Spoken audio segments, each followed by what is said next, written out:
Pues hola de nuevo. Ahora viene la parte más profesional, antes era quizá la más emotiva, ¿no?, en la presentación. Bueno, pues como sabéis, el tema principal, ya lo hemos dicho, de este sexto Congreso de Pacientes y Familiares con Cáncer es el camino a la equidad. Pues ese es el título de la primera mesa con la que inauguramos el Congreso. ¿Y el objetivo? Pues conocer las diferencias y similitudes sobre tratamientos, fases, tipos de cáncer, recursos técnicos, etc. ¿Quién mejor que las personas que me acompañan? Por un lado, todos conocemos al doctor Fernando García Urra, ya ha participado, nos ha dado la bienvenida, pero interviene como facultativo especialista en radiología del Hospital Universitario de Badajoz y, por supuesto, como presidente del Comité Técnico de la Asociación Española contra el Cáncer. Bienvenido de nuevo a esta mesa. Muchas gracias, Ángela, y muchas gracias a María José y a Verónica por estar aquí. A María José y a Verónica las presento a continuación. Verónica Peco Serrano, facultativo especialista en oncología del Hospital Universitario de Badajoz. Te miraba aquí, porque como te tengo aquí más cerca, nos han dejado ahí lejos. Hospital Universitario de Badajoz. Y la doctora doña María José Redondo Moralo, facultativo especialista de cuidados paliativos del Hospital Perpetuo Socorro de nuestra ciudad. Pues voy a empezar diciendo que sabemos que hay muchos tipos de cáncer, y la primera pregunta que se me ocurre para cualquiera de ustedes es si todos los cánceres tienen las mismas posibilidades de ser tratados, si se destinan los mismos recursos a cáncer de mama, por ejemplo, que a un cáncer raro, y de qué depende ese reparto sanitario, entendiendo que además de la prevalencia e incidencia habrá, según ustedes, muchas otras variables. Bueno, pues nada, por alusión. No, has puesto una pregunta, la verdad es que has empezado duro, ¿eh? ¿Por qué? Pues porque sí que es verdad que en el estudio del Observatorio del Cáncer se ha visto que hay cánceres que son más inequitativos, vamos a decir, no son tan equitativos unos con otros. Hay cánceres raros, por desgracia, en los que la investigación está haciendo menos énfasis. Hay menos apoyo a la investigación. ¿Por qué? Porque tienen una alta mortalidad, porque son raros, porque es difícil hacer estudios en ellos, porque son difíciles de diagnosticar, no lo sabemos, ¿no?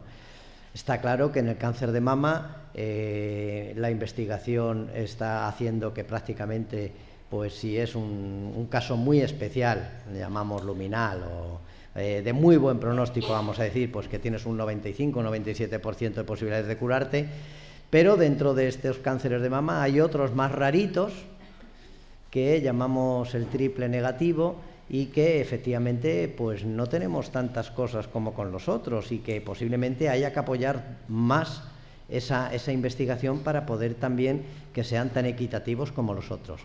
Cáncer de páncreas, cáncer hepatobiliar, son cánceres muy mortales y que por desgracia no tenemos tantos estudios, con lo cual si fuera una pregunta absoluta, Ángela, en cuanto a que si hay cánceres que se investigan mucho y cánceres que se investigan poco, la respuesta sería sí, por desgracia, y tenemos que intentar que todos los cánceres se investiguen igual y que todos tengan la misma oportunidad, apellídese como se apellide. Luego ya hablaremos del código postal, de la alteración psicológica, de los cuidados paliativos, pero en cuanto a esa respuesta absoluta, por desgracia, hoy la respuesta es sí.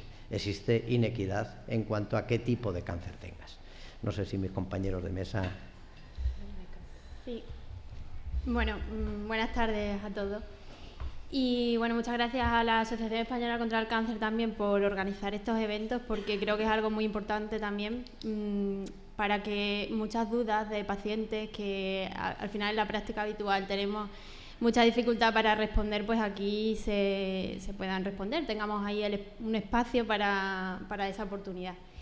Y con respecto a la pregunta, pues estoy de acuerdo con el doctor García Urra que no hay equidad en la capacidad pues para investigar todos los diferentes tipos de tumores, pero en muchas ocasiones, más que porque se ofrezcan esas posibilidades, pues por las circunstancias de cada tumor. Cada tumor es diferente, la situación clínica de los pacientes a veces no permite la investigación, aunque por mucho que queramos desarrollar estudios en algunos tipos de tumores, y la incidencia de esos tumores pues tampoco nos ayuda mucho a la hora de desarrollar estudios que nos permitan pues conocer un poquito más de esos tumores.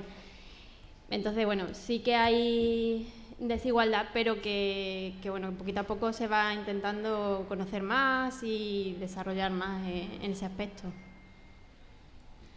Bueno, pues igualmente buenas tardes y muchas gracias a la Asociación Española contra el Cáncer por esta invitación y por poder estar aquí con vosotros.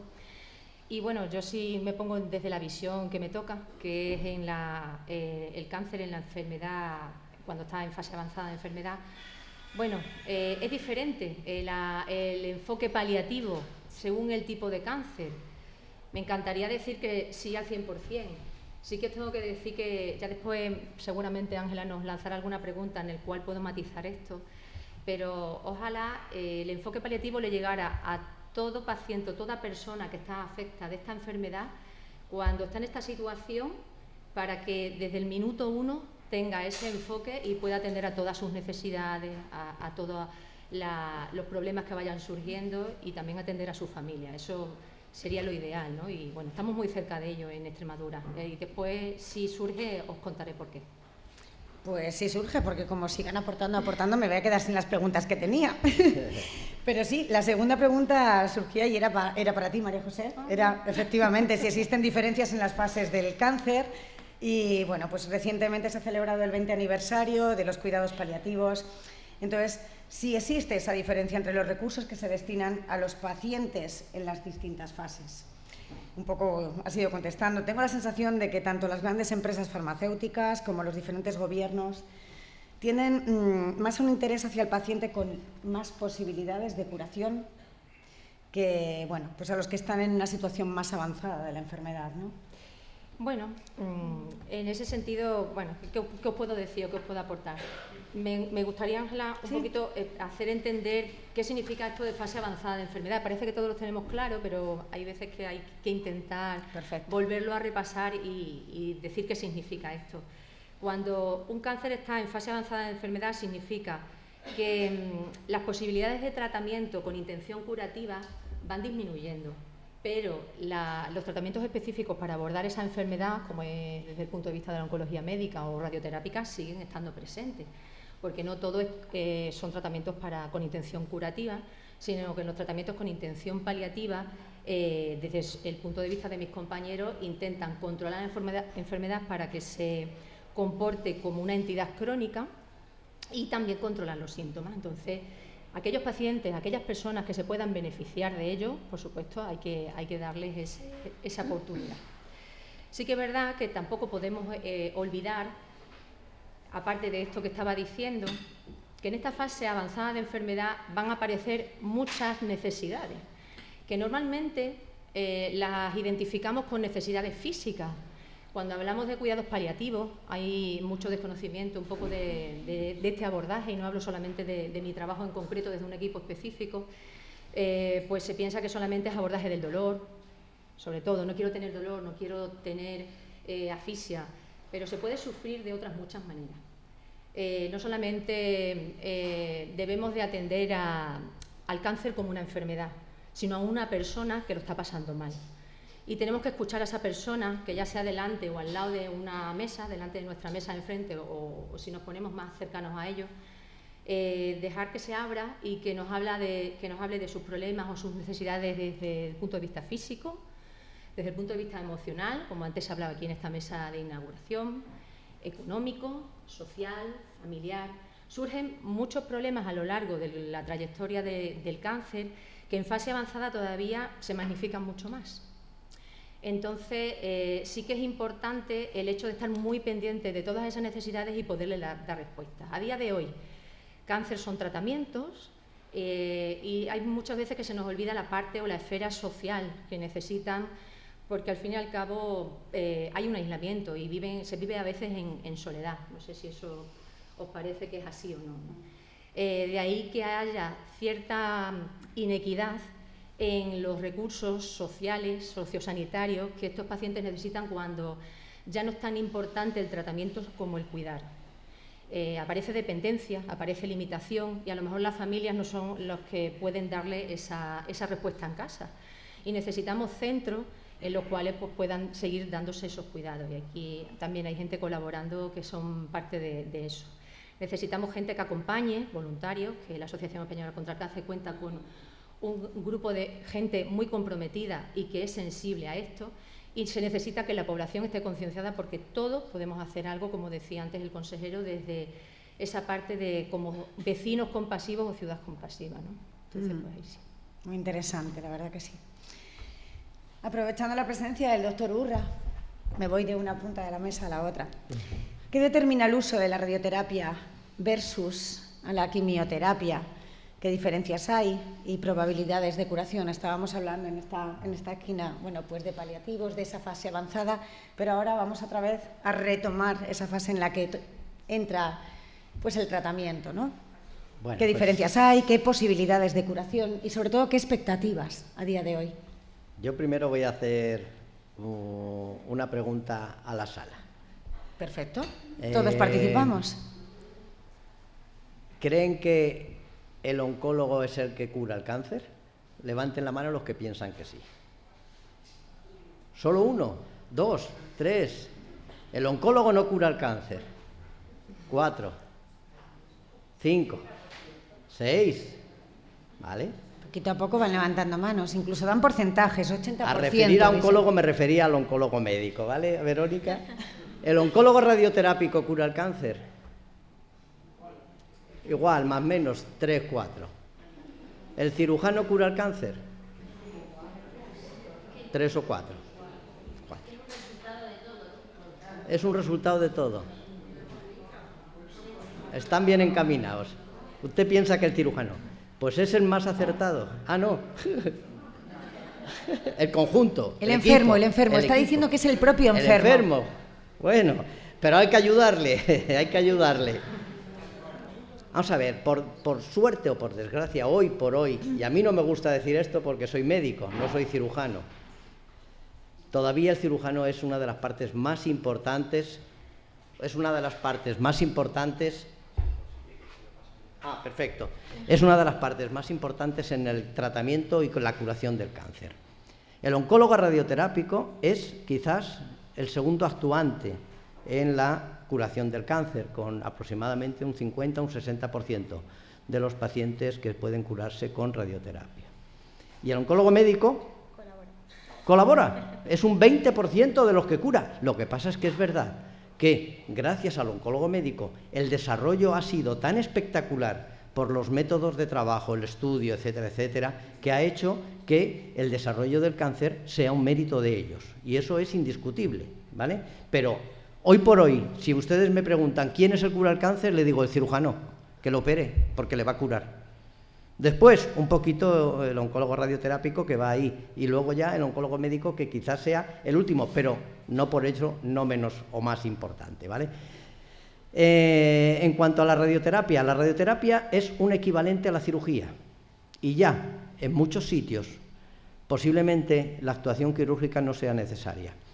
Hay estudios, actualmente en Japón sobre todo, en el que el cáncer de mama no se opera, se trata con radioterapia externa, tumbado en una paciente sin necesidad de operar. Con lo cual, posiblemente, siempre los médicos, no sé si hay cirujanos en la sala, pero siempre los médicos hemos dicho que la cirugía es el fracaso de la medicina. Tienes apendicitis, te quito el apéndice, se te quita el problema. Pero oiga, conceptualmente, un médico no está para quitar, sino que está para que lo que está para algo y sirve. ¿Cuántos niños no tienen aquí, o ya ustedes que son mayores, las vegetaciones y las amígdalas quitadas? ¿Y cuántas quitamos hoy en día? ¿Por qué? Porque hemos visto que la cirugía tiene su valor. Pero vuelvo a repetir, hoy en día, a día de hoy y a día de ahora, el cáncer prácticamente el que más cura es el cirujano, ¿vale? Luego, por alusión, no sé si me vas a preguntar, pero es que quiero explicar lo que es la protonterapia un poquito y la radioterapia, pero si quieres lo hacemos después. No, adelante, ya que estamos metidos en materia. Básicamente, Si ustedes han hecho sombras de China, todos hacemos sombras de China, me voy a poner aquí arriba y quitaré un poco, cuando yo pongo la mano aquí, si me alejo más, hay una penumbra. Pues bien, en la radioterapia clásica, en la que tenemos hasta ahora, esta penumbra existe, entonces tiene un margen de seguridad que tengo que dar porque hay una radiación que es no beneficiosa para el cuerpo humano, que no va al tumor, pero que se difumina por la radioterapia, porque la luz de la radioterapia hace como un cono, se abre. Sin embargo, la protonterapia lo que me hace es perfectamente y sin sombra. La radioterapia de la protonterapia da exactamente en lo que es los dedos de la mano. No tiene penumbra, no tiene sombra, con lo cual no estoy radiando nada malo que no quiero radiar.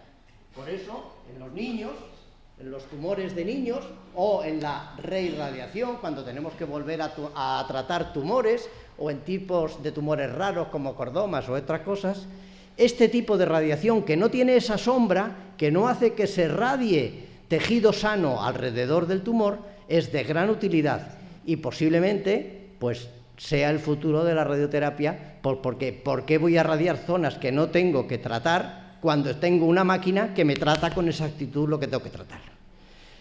No sé si me habéis entendido lo que es la protonterapia, pero es algo muy especial. Solo hay 2 máquinas en España, en Madrid las 2. Esa iba a ser mi pregunta. ¿La tenemos en Extremadura? ¿Cuándo podremos tenerla? Porque es fantástico lo que nos está contando, pero esa equidad... Bueno, yo creo que una cosa ha dicho el consejero que es importante. Todo no podemos tener en todos sitios, en todo lugar. ¿Qué sería ideal? Tener una UBI cada uno en nuestra casa, pero es impensable. O en nuestro pueblo, es impensable. Intensivista, enfermeras especializadas, auxiliares, celadores. Lo que es importante es que yo tenga un acceso a esa sanidad y que la tenga de calidad. Porque lo que decíamos, el código postal es muy importante. Es lo mismo no un médico de la Siberia que un médico, pues quizás en un hospital pequeñito en el que no tengas los remedios y los medios adecuados tecnológicos, no se te trata igual que en un medio en donde tienes una estructura universitaria, etcétera. Entonces es importante que todos tengamos acceso a eso, más que el que lo tengamos cercano, y que haya la manera de comunicarse buena, que eso sí es política, para que podamos acceder todos desde el pueblo más pequeño a la zona donde esté la mejor sanidad. Y yo creo que eso es lo importante. ¿Que esté en Madrid? Pues fantástico, casi conseguimos tenerlo aquí, también te lo digo, ¿eh? En el año 2011 casi traemos una protonterapia a Extremadura. Pero de momento algo me sonaba, pero bueno, pues lucharemos para que llegue y que pueda llegar pues en esas comunicaciones que decimos. Hemos hablado de la radioterapia, la protonterapia, pero ¿y la quimioterapia? No me ha hablado de ella, doctor. ¿De la quimioterapia? Decíamos, está aquí Verónica, que pues es la Verónica, súper especialista pues en entonces, quimioterapia. Doctora, hablando de esa radioterapia, hablando de la nueva fórmula que nos ha hablado el doctor, ¿qué diferencias hay con respecto a la quimio? ¿Cuándo se da la quimio? ¿Cuándo se opta por la radioterapia? La doctora Pecos es quien debe. Bueno, más que diferencias, creo que al final son tratamientos que colaboran entre sí, ¿vale? No podemos comparar uno con otro porque son cosas diferentes y que nos sirven en distintos momentos de la enfermedad, en distintos tumores. Y más que quimioterapia, porque es verdad que la oncología se ha desarrollado mucho en los últimos 20 años, 10 años, ¿vale? No tiene nada que ver lo que se hacía antes con lo que se hace ahora. Más que quimioterapia, yo hablaría de tratamientos sistémicos, ¿vale? Tratamientos que van a todo el cuerpo. De hecho, yo siempre se lo explico así a los pacientes. El oncólogo médico es el que pone el tratamiento que va a todo el cuerpo, con una intención de, ya bien porque ya la enfermedad está en más sitios, en un sitio diferente a donde se ha originado, o bien porque queremos colaborar de manera radical, de manera curativa con radioterapia, ¿vale? Entonces, más que quimioterapia, porque sí que es verdad que todos asociamos al oncólogo a la quimio, ya hay muchos tratamientos diferentes, inmunoterapia, terapias dirigidas, que están consiguiendo pues mucha mejoría en supervivencia, en calidad de vida, en cómo se toleran los tratamientos y que nos están ayudando mucho en ese sentido a todos, ¿vale? Si me preguntas por equidad en cuanto al acceso a esos fármacos y demás, pues bueno, como ha dicho el consejero antes, es cierto que lo que necesitamos a nivel nacional pues es que las agencias reguladoras pues avancen un poquito, vayan un poquito más rápidas en cuanto a la disponibilidad de los fármacos. Pero sí que es cierto que una vez que tenemos ese acceso, esa autorización de la agencia reguladora a nivel nacional, existe equidad en cualquier parte del país en cuanto al acceso a eso. Es cierto que el acceso a los ensayos clínicos, y probablemente luego en la otra mesa que haya pues se hable un poquito más de este tema de investigación de ensayos clínicos, sí que es cierto que hay una descentralización que no está igual en todo el país, y que en concreto en Extremadura, aunque nos hemos desarrollado mucho también en ese ámbito de la investigación de los ensayos clínicos, pues nos vemos a veces un poquito con la dificultad de la capacidad para que los pacientes, no para derivarlos, porque sí que se pueden derivar los pacientes, pero sí para que al paciente le sea accesible, le sea fácil, pues ir a ponerse un tratamiento cada 21 días a Madrid, por ejemplo, que en el tema de los transportes y demás, como bien ha dicho el doctor García Urra, pues creo que es algo también que habría que mejorar mucho para que haya más equidad. Pero sí que es cierto que sí que existe una equidad en cuanto al acceso a todos los fármacos disponibles, autorizados, que tenemos a día de hoy, y algunos que no están autorizados, pues sí que cuando nosotros consideramos que puede ser beneficioso para el paciente, y además que aportamos la evidencia que hay disponible, pues se nos escucha y al menos intentamos pues que nos lo autoricen y que se puedan usar. Ángela, ¿me permites un adendum solo? Sí, por supuesto. Bueno, como curiosidad, ¿saben cuánto es la patente de un libro que escriba nuestro landero, premio de las letras y alburquequeño? ¿Cuánto tiempo puede cobrar él por tener un libro escrito? Toda la vida. ¿Sabe cuánto es la patente de un medicamento nuevo? 10 años. En 10 años, lo que ha invertido un laboratorio tiene que sacar el fruto para ganarlo. Desde que lo descubrió, si se tira 2-3 años en el Ministerio de Sanidad, son 3 años que no va a ganar dinero el laboratorio. Luego, en los 7 años restantes, tiene que poner un precio para decir que me es rentable. Modo de curiosidad. Una curiosidad un poco dura. Pero real. Sí, claro, nos dicen los farmacéuticos. Por eso pero pedimos es que es así. celeridad en el acceso al medicamento y que sea rápido. Además, un buen ejemplo con lo de las patentes de los libros. Muchas gracias. Hablábamos también quimioterapia, otros tratamientos, les dabas otros nombres dependiendo ya de los avances que ha habido.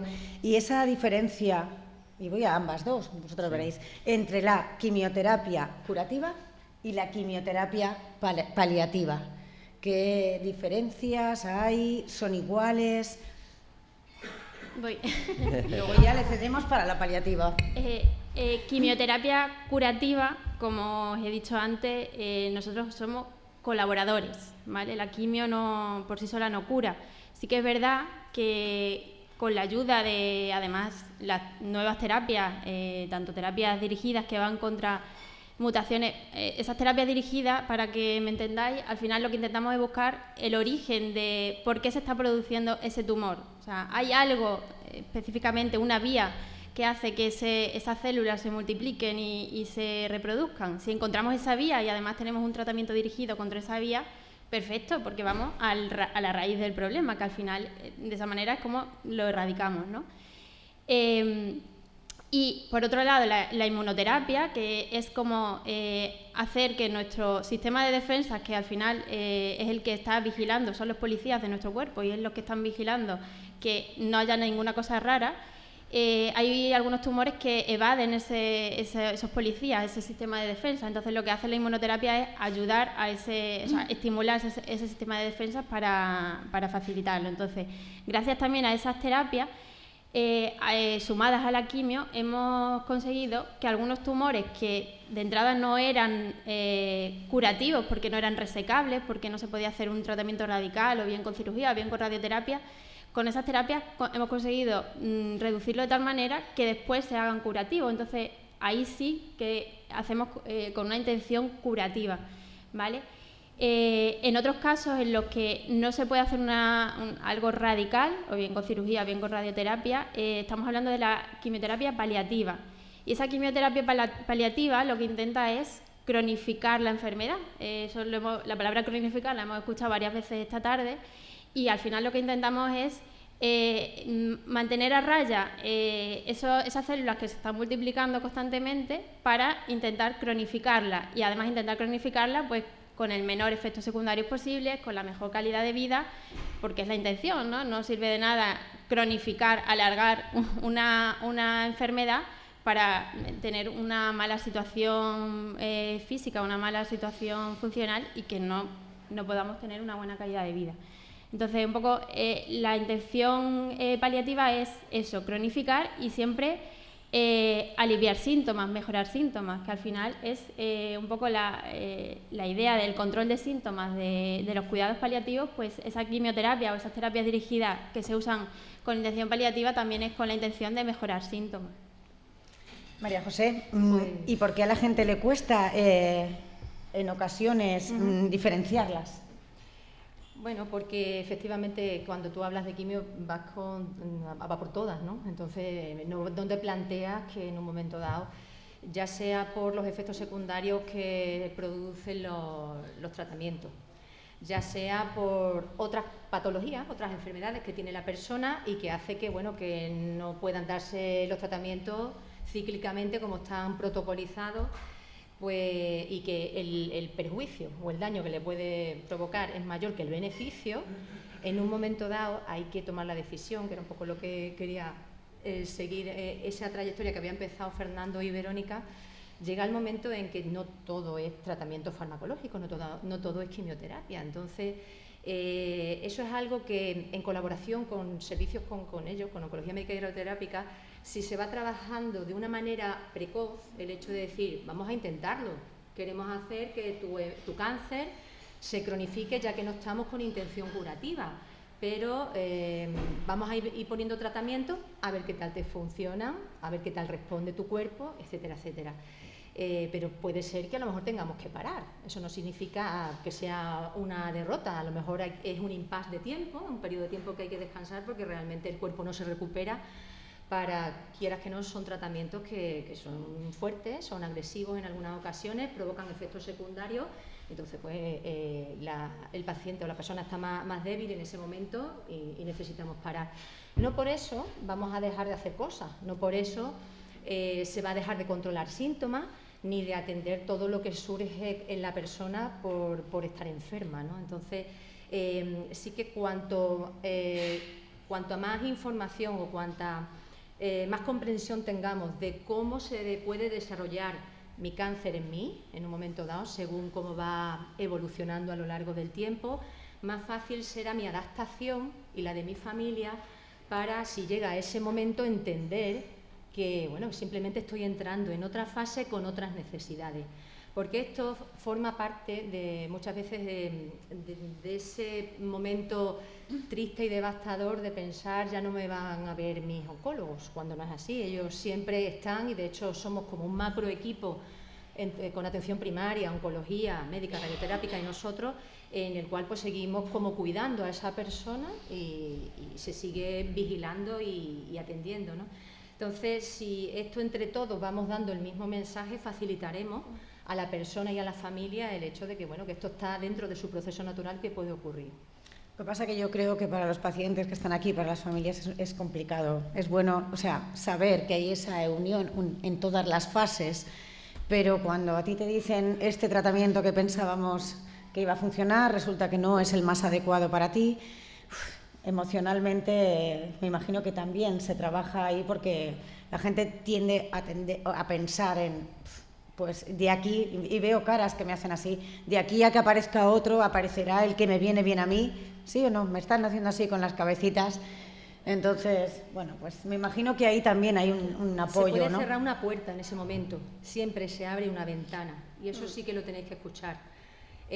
No hay nada más que hacer, o sea, eso por favor desterrarlo, y si alguien profesional os lo dice, no se lo permitáis.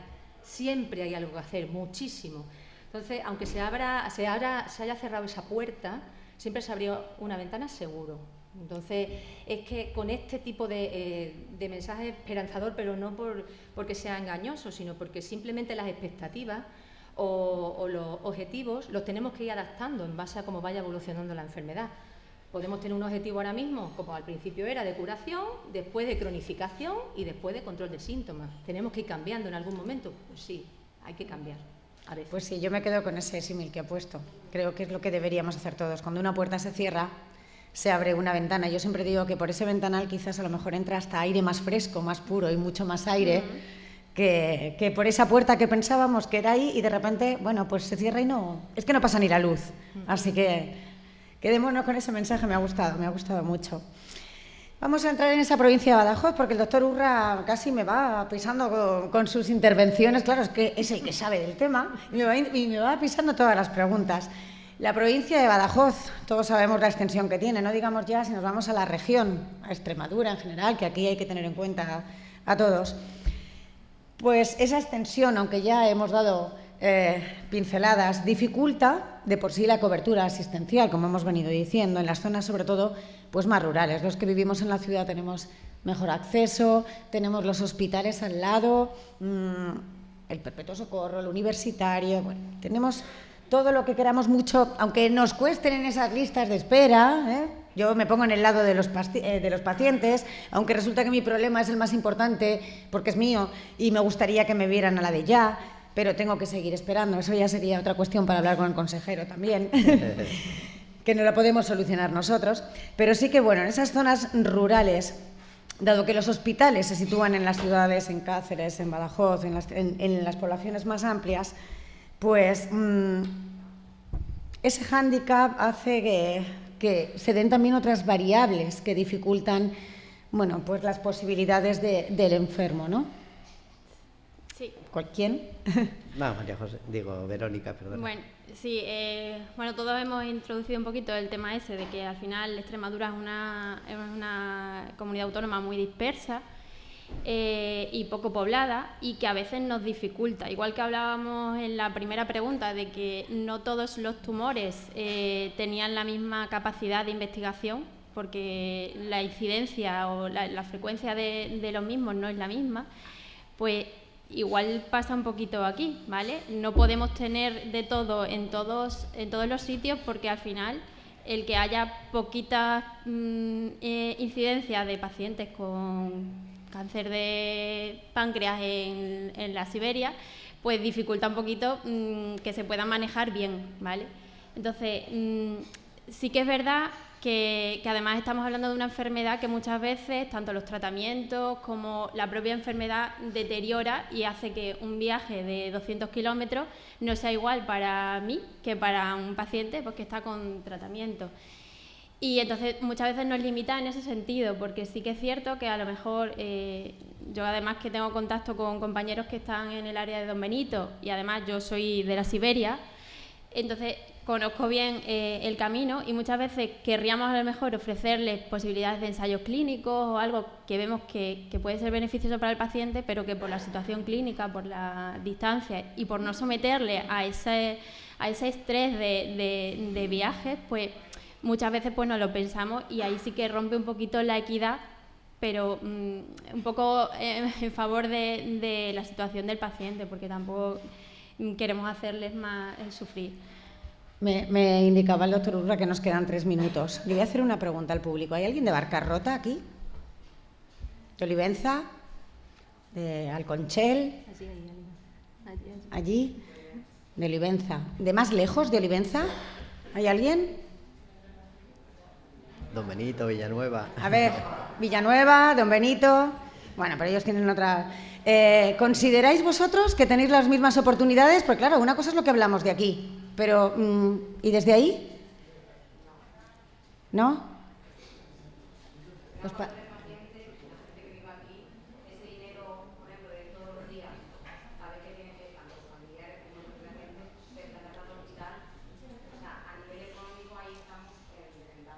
Con lo cual, esa era la equidad también que hablaba el consejero, yo creo, el intentar buscar que esas otras cuestiones también se vean incluidas, no solamente en hablar del tratamiento, sino de todo ese acompañamiento, ¿no? Para que pueda darse ese camino a la equidad. Bueno, pues poco a poco lo iremos consiguiendo, ¿no? Sí. Entre todos. Se me quedan, yo creo que ya no tengo ni tiempo, pero bueno, a ver quién me responde. Extremadura, en comparación con otras comunidades autónomas, hablaba de Barcarrota, de Olivenza, dentro de nuestra propia comunidad autónoma, pero y con respecto al resto de España, ¿en qué situación nos encontramos? ¿Queréis empezar vosotros y yo termino?